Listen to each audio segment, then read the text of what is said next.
everyone, to the For You Fitness podcast. My name is Nina, and today we have a very special episode because we are going to be breaking down the wall of fear around pregnancy and exercise. Now, I am no expert about having babies or being pregnant. Not yet, anyway. Well, yes. So this is why I have a lovely guest today. Her name is Brooke, and if you haven't already seen this beautiful face splattered all over our Facebook and website, she has had one of the most amazing transformation stories out there after pregnancy. She's like family to us. Why? Because she's been with us for almost, pretty much 5 years this month. Did you know that? Really? 5 years. 5 years. 5 years! Yeah. They're supposed to say happy anniversary! Oh my god. There you go, Brooke. Come on. You get here? I'm from losing too. Thanks, guys. Yeah. Thanks, guys. Should we pop that open now? I know, right? We're gonna need a glass of wine. For those of you who are listening on our podcast, our staff just greeted her with some flowers and a beautiful organic bottle of wine. Of course. Only the good stuff. Only the good stuff. Oh, thank you. Absolutely. Absolutely. Like I said, you are family, okay? Again, you've done so much for us in being one of our most amazing marketing tools out there. So it's just from the bottom of our hearts, thank you for being with us. I just want to let everybody leave or something first. And then We'll take a pause. So this is Brooke, and she's going to give you a little more detail on who she is. Well, hi, everybody. I can't believe it's been 5 years. It feels like it was yesterday. But I came here. I had just had a baby. I think he was about 3 months old, and I was kind of desperate. I couldn't get the weight off. I didn't know what to do. I would try group fitness. I tried pretty much anything you can think of. And I was searching for something that was something that I could find passion in, that I had time for, that could show me results, really. I'm in pharmaceutical sales. I work constantly. 40 hours a week at a minimum. I now have 2 children. Finding time. My evenings until midnight are folding laundry, doing chores. So getting up at 5 a.m. and going to the gym is just... You're the thought busy. of that, yeah. She's busy. So, the 4U Fitness has been there, and I'm able to find the time in these workouts and the diet plan and the intermittent fasting, and we'll get into that. It's just been fantastic. Awesome. So you'd say you tried pretty much a little bit of everything before you came to see us. Group fitness, Right. Meathead type gyms, lots of cardio. I would, thought I had to do 45 minutes of cardio 5 days a week. Right. Yeah. So what changed when you came to us? How did things change for you? Well, I trained with Daniel, which I know he doesn't train anymore, but he changed. I had no idea. I did cardio every day, and it changed from doing. I very rarely do cardio now. Maybe once or twice a week, more just ride a bike with my kids. Yeah. But eFit is what really drew me. I saw an ad, and it said, get an hour and a half worth of workout in 25 minutes. I'm like, 25 minutes, I can do that. Yep. But I didn't just get the workout. I got the whole plan. Like this is how we want you to eat. Intermittent fasting, macros, not looking at calories so much as looking at, your proteins, your carbs. It just changed the way my entire lifestyle. Did you, when he first told you, okay, cut out the cardio, what was your initial, thought? Honestly, I really wasn't bought in yet. No. Just like the other gyms I tried and the classes I tried, and I gave it a shot. Sure. I kind of was very skeptical. Anytime you see, okay, you get a 25-minute workout, and it's like doing an hour and a half. Right. You're kind of like, okay, what's the catch? Yeah. So and no cardio, which I've been instilled in my brain for years. A majority of the females 45 minutes, absolutely minimum. Yep. So within 4 to 6 weeks, I started seeing serious results. 12 weeks. 12 weeks. I mean, that's not that much. I was hooked. Yeah, but you were also, from what I can remember, you allowed yourself to just kind of trust the process. I did. Well, when I met Daniel and you guys talk like you know what you're talking about. And you look at you, and I look at Daniel, and I'm like, you go to some of these gyms, and the trainers are overweight, and you're like, I don't know if I really want to believe what they say. But, you guys do, you practice what you preach. Definitely. And for me, I'm like, okay, let's give it a shot. 100%. And it took a lot. I mean, intermittent fasting, it was hard. Yeah. But now it's like second nature to me. And my proteins and my carb days and my rest days, my no carb days or low carb days. So now it's like I don't even think about it. It's become very habitual for you. Yes, very. And it took time. It's been 5 years. It took a long time. Clearly. Now go into a little bit more detail about what you and Daniel would do during your training sessions. Like, what did you guys get into? What was it about? EFIT. Do you want to talk about EFIT? Yeah, let's talk about EFIT first. Because I would do a combination of EFIT and floor exercise. EFIT was and is awesome. I can't imagine my life without it. I almost had to move away last year, and honestly, the biggest fear of it was not having but we did. It's basic exercises. It's really going down to the basics: squats, lunges, bench press. Your basic exercises, your compound movements. Compound movements. Were you afraid of those movements? Did you think like you were going to get bulky? What did you think about them?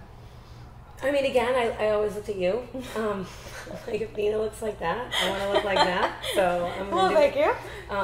But no, no. Like I said, you said I trusted the process. Right. I told Daniel what my goals were. I showed him pictures of like magazine cutouts. Okay. Marissa Miller, I remember was the one. I'm like, I want to look like a Victoria's Secret model. After we shed all this baby weight. Yes. So he knew, and so I just trusted him. And so we kind of kept things simple for you. Yes, simple was key, and still is key. Yeah, absolutely. Things that I could do at home if I wanted to, I don't. Right. But nothing super complicated. I know some of these workouts you see, and some of these classes, everything's so involved, and the whole. I don't know. It's just very simple, very basic, and it works. Now, you talked about seeing results like 4 weeks in. Can you explain to listeners, like, what is it you felt? What is it you saw? Because not everybody's going to achieve the same results. You're 100% genetically different than the next female, listening to this podcast. But what were the first things that you noticed, like, right after? Well, yeah. And I think it's important to make clear Absolutely. is that I gained a lot of weight when I was pregnant. And I did not work out my first pregnancy. I was scared to. I never had anyone tell me, to do that. Or, I didn't know what I didn't know. And I gained like 65 pounds. Okay. And that's probably about average now, these days. Yeah. At least. So I was overweight. You had some weight to lose. Yes. Yes. And, my husband, I do love him. He is not afraid to, let me know. Sure. Of course, after pregnancy, he doesn't say anything. But when he started saying, hey, your butt looks good. That, to me, that is like, okay, something's happening. Because if my husband's saying my butt's looking good, or, oh, look this little, or like, grab my leg, like, oh, it's a muscle. I feel a little firmer. I'm like, all right. He's my biggest critic in a good way. Sure. So, but I started to see that my clothes, after you have a baby, and, women out there know, I remember putting on, I think that was when I really started searching for you, as I started trying to put on dresses and clothes, and I broke down in complete hysteria. I was sobbing. I'm like, I'm never going to fit in these clothes again. And how do I do this? How do I get there? I just felt very overwhelmed. And so when my clothes started to fit, and I get back in those jeans, and then, it just motivates you. Even just a little bit, it just motivates you and keeps you going. And it doesn't happen overnight, But after those first, month, and you start to see that and feel that, it just motivates you, pushes you the next month and the next month. The next thing you know, before you know it, you're there. Mm-hmm. You're at your goal. Mm-hmm. Now, how much of an emphasis did you put on what you saw on the scale? Like, did you have a number in mind, or did you go more off of something else? Well, initially, when I first came here, it was all about, I wanted to be back to that one, I think it went 124 was what I wanted. Mm-hmm. And Daniel always said, I said, let's weigh it. Nope. We don't care so much about how much you weigh. Mm-hmm. It is because you're gaining muscle. Mm-hmm. We're looking at, your strength and toning and measurements on specific. We would actually measure my arms, measure my legs, measure my hips. Mm-hmm. And so again, I trusted the process. Mm-hmm. I actually put my scale at home to weigh. Oh, you did? Mm-hmm. You hit it. Mm-hmm. Mm-hmm. And, and the rest is history. But how often do you think you get on it now? Maybe if I just get out of the shower and I'm randomly. Really, very rarely. Yeah. Which, if you would have asked me that 6 years ago, 5 years ago. Sure, it would have been completely different. Oh, yeah, every day. So what do you use as a gauge when you know, okay, I got to check it, Brooke? Like, what do you use your clothes? Do you use the measurements that we take here? Like, what do you use the most? Do you use visuals, like pictures? What's your gauge? Primary gauge. For me? Yeah, for you. Honestly, we're women. It's how I feel. I know when I need to check myself. I know if I had a weekend, and I'm so programmed now with food, and I'm not you. I'm not an angel. But no, I know. Yes. But you have a day where you have the cheeseburger and you get the fries, and you have your cheat day, and maybe you have 2 cheat days. And then it's like, okay, no, I'm getting back. And so, yeah, it's just how I feel. Women, we know that, we could look a little tighter, a little toner. And absolutely. But especially with kids, come on, let's be honest. Like, you cannot necessarily prepare the meal that you want to prepare when you've got 2 little ones running around. Is that true? Yes. And because of intermittent fasting, which I don't know, are we assuming everybody knows about? No, if you've never heard of intermittent fasting, it is basically you are choosing an eating window and a fasting window on a daily basis, and it's intermittent. So you choose when you fast, you choose when you eat, but it's basically giving your body a break between meals so that it can not only properly digest your meals, but it allows your digestion a break between them so it can start tapping into your stored fat, which we never gain access to if we're constantly feeding and snacking, right? Right. Yes. And that's why it works so well for me, I think, is because I'm a big eater. Mm-hmm. I like to eat big meals. So I would much rather eat 2 ginormous meals than these little itty bitty snacks. Like that. To me, that doesn't, I'm not satisfied. No. Just give me more and more and more. Right. So I feed my children, and then when I get them to bed. Yes. Because I will eat my first meal usually, around lunchtime between noon and 2. Okay.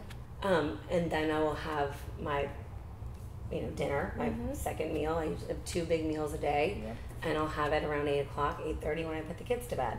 And so I will make my meal, and I will do, whether it's a workout day or rest day, grilled chicken, steak, quinoa, broccoli, lots of broccoli, but I get myself substantial a big meals, 10-ounce steak, and you find that holds you over, right? Totally. So your lunchtime, you don't have time to be grabbing, snacking, all of those things, and you're on the road half the time. I'm on the road.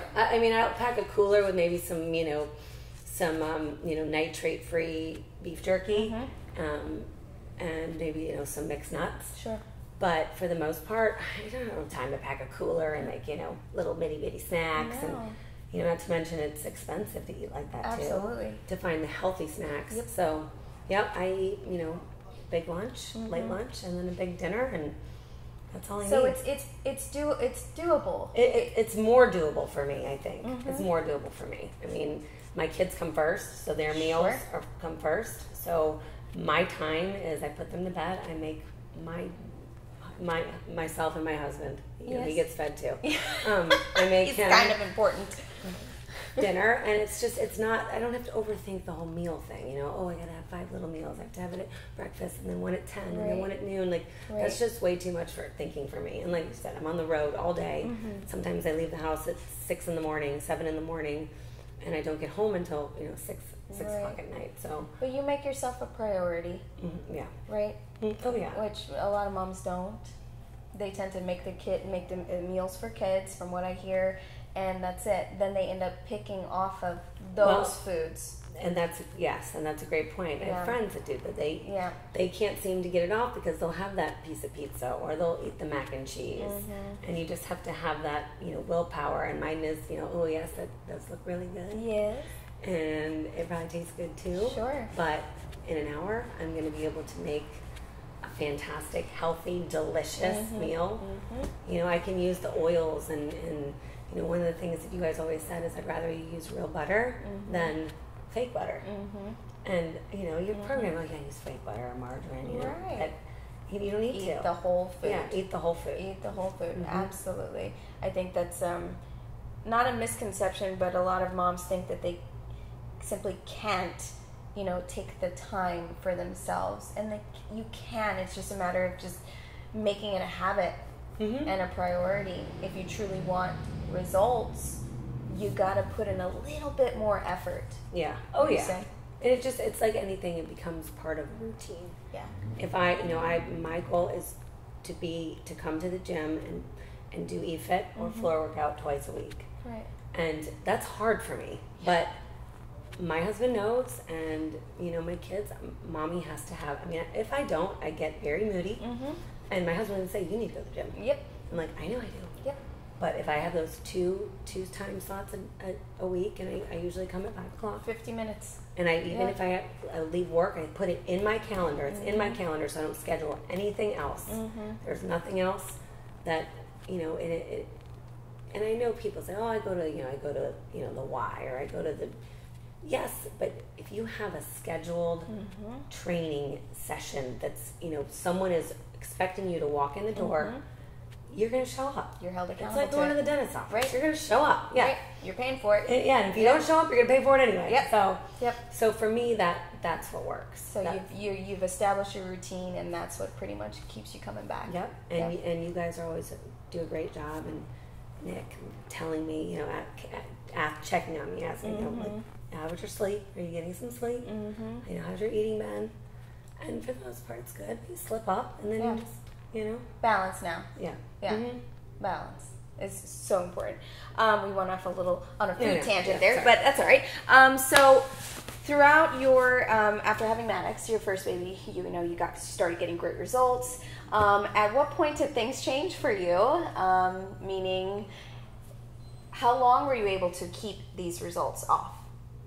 I mean, I kept him off, and I got pregnant with baby number 2. Okay. And they say don't start something new, but I had been training I got pregnant, I guess about a year and a half later, and I was in the best shape I've ever been. I mean, I would post pictures on Facebook, at football games, and people would make comments about, oh my God, your legs look so good, and that's always very motivating. Absolutely. But so that was probably the scariest part about getting pregnant was like, oh my God, I'm gonna lose my body, or I'm gonna, I have to do this again. But I trained, Daniel said there was no issue, and I trained up until. I didn't do EFIT, but I did floor workouts. I swear it was a week, maybe 2 weeks before I gave birth. And I think it was Daniel finally saying, all right, let's not have a baby on the floor of the gym. I think we should stop. Go home, Brooke. And we didn't put your feet up. Yeah, but we would do squats. I mean, I remember my belly, like I'd have to put the bar over my belly.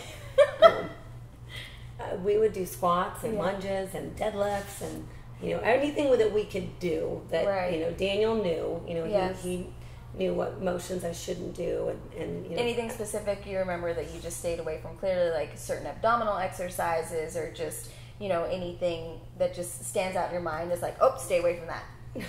Not really. It was more postpartum Gotcha. things to stay away from. Yeah.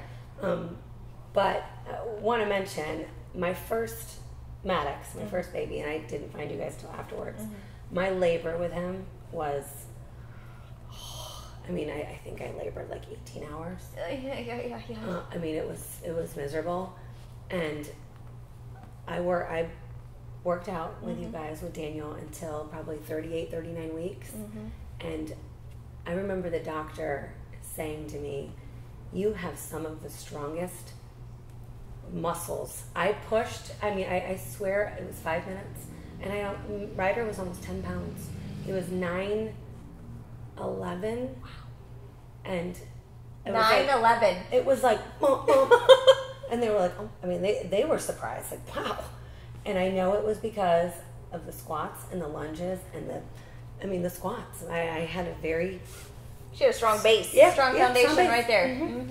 And that was awesome. That alone, I mean, I tell my friends that story all the time. Like, if anything, you keep working out because it will make giving birth easier. And less chance of a C-section. I mean, overall. And then you're able to get right back into it. Right. I mean, I was able to get right back into it. Now, you had regular appointments throughout your pregnancy. Did the doc say anything about specifically, like, keep doing what you're doing, or... Nope. He said as long as it's something that you've been doing, don't start anything new. Right. But absolutely, don't stop. Right. And so I did. And I know that was why, and then I think it came off, the weight came off a lot quicker. Speaking of, if you're listening, I'm going to throw out some air quotes for this one. I'm going to drop in a study, which there are numerous studies and research out there.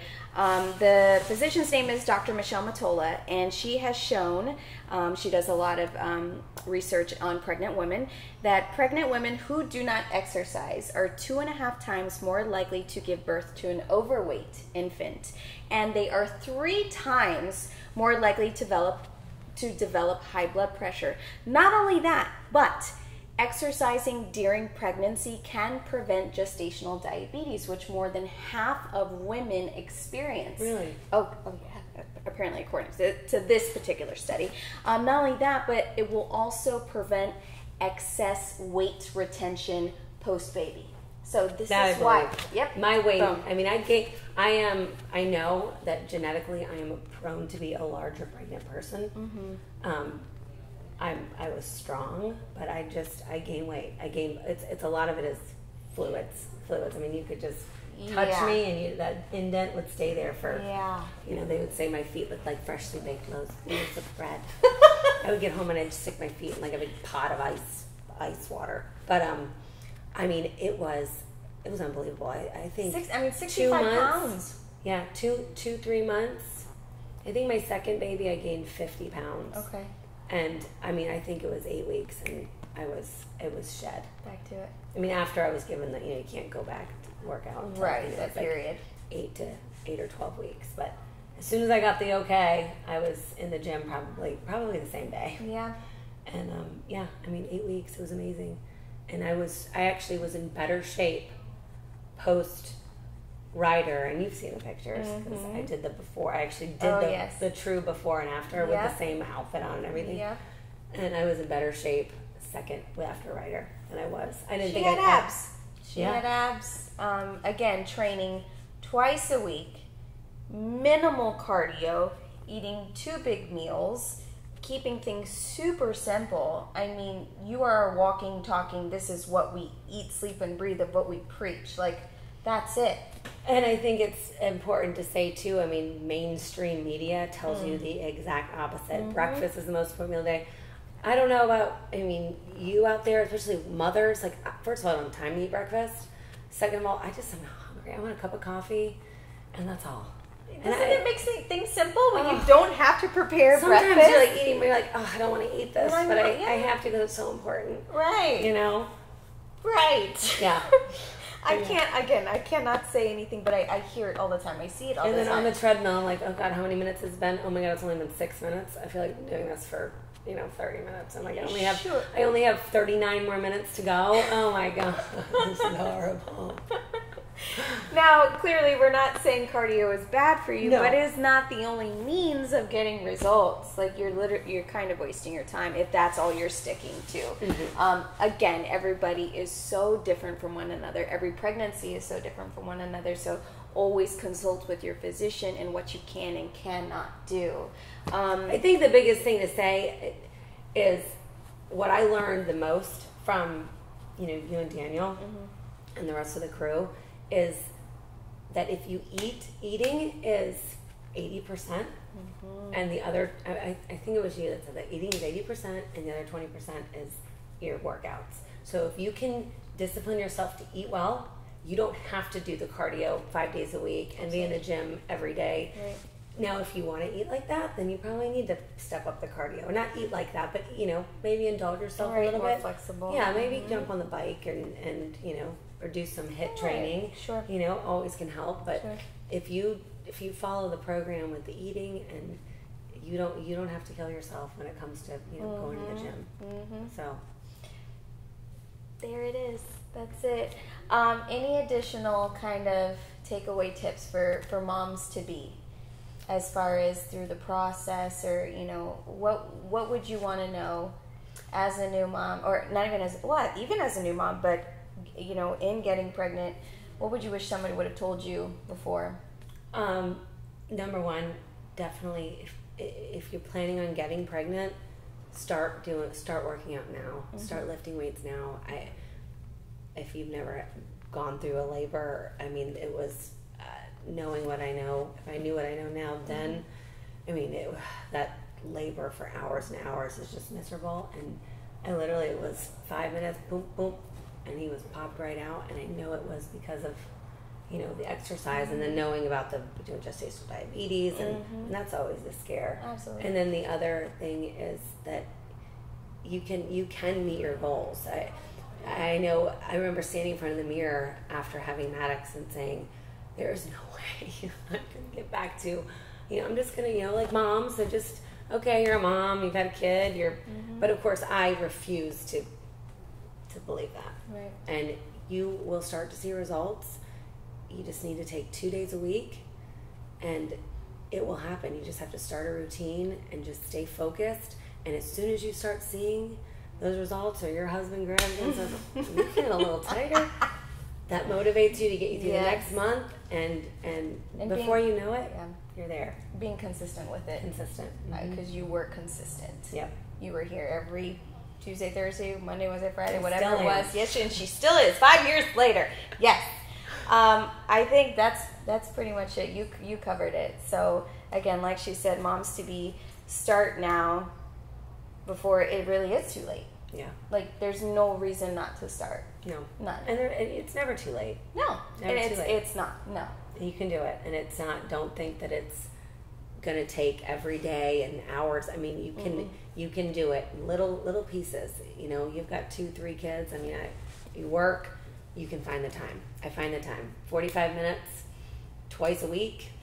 Maybe go for a bike ride with the kids. Recreational. Yep. Swimming, whatever. And next thing you know, you'll be there. You just have to stick with it, stay consistent, and post that picture of Marissa Miller on your refrigerator. Have a visual. Yes, have a motivation board. You have to. Yeah. You have to. You can't hide from it. Nope. No. Awesome. All right, guys. Oh, love you too. Guys, if you want more information and want to read more about Brooke's story, you can visit our website at foryou-fitness.com. And if you like this podcast, please not only subscribe to our channel, but give it 5 stars, because we would greatly appreciate it. We're working for you. So if you like it, we're going to continue providing you with more. Thanks for listening. Thanks. Bye. Bye. Good.